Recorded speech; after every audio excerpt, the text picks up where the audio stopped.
মসজিদের আদায়। তো এই রুমালটা মক্কা থেকে আমার আব্বাজি আমাকে এনে দিয়েছে, এটাই যে যা পারবেন এই মক্কার রুমালে আপনারা দিয়ে দিন। বললাম সব লোক টাকা দিল, ওই রুমাল মায়েদের কাছেও চলে গেল, তারাও টাকা দিল। এখন জলসা শেষ, আমি রুমালটা ঝেড়ে দিয়ে চলে এলাম।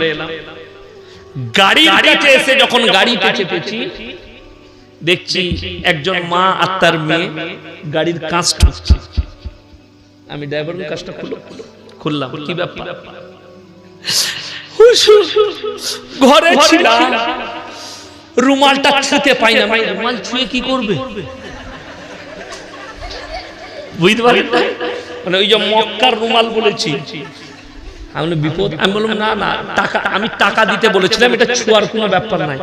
না হুজুর মক্কা যেতে পারবো নাকি ঠিক নাই, তো এই রুমালটাকে চুমে নেবো। আমি সালা, আচ্ছা ফের হলো।